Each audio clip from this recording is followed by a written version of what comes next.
కొంతమంది సేవకులు ప్రార్థన చేస్తూ నీ విషయంలో దేవుడు నాకు ఇది ప్రేరేపిస్తున్నాడని ఒక మాట అందించారనుకో, ఇంకంతా నాకు ప్రాఫెసీ చెప్పేసాడని నువ్వు ఏది చేయాలన్నా సేవకుడా ఇప్పుడు దేవుడు ఏం చేయమంటాడు,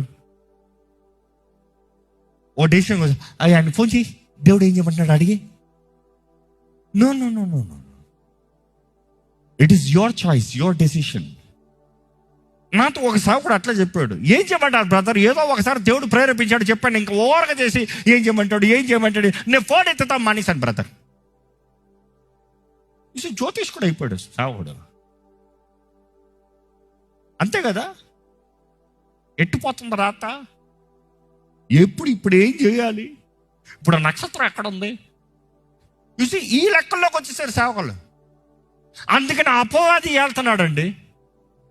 and you in the end నీ జీవితంలో జరిగిన అన్నిటికీ కాన్సిక్వెన్సెస్ చూసి దేవుడే లేడు, దేవుడు ఉంటే ఇవన్నీ ఎందుకు జరగాలి, తప్పు నీది. ఈరోజు మనకి మధ్య వ్యక్తి ఒక్కడే, ఎవరది? క్రీస్తు యేసు అనే నరుడు. That is all. ఎవరైనా దేవుని చిత్తాన్ని వెతుకుతానుగా ప్రార్థన చేయొచ్చు. నువ్వు ఉన్న స్థలంలో, నువ్వు నిలిచిన స్థలంలో నువ్వు ప్రార్థన చేసే, దేవా నాకు అర్థం కావట్లేదు ప్రభా, ఎట్టు వెళ్ళాలి నాకు తెలియజేయ అంటే తెలియజేస్తాడు ఆయన. Until and unless you ask he will not reveal.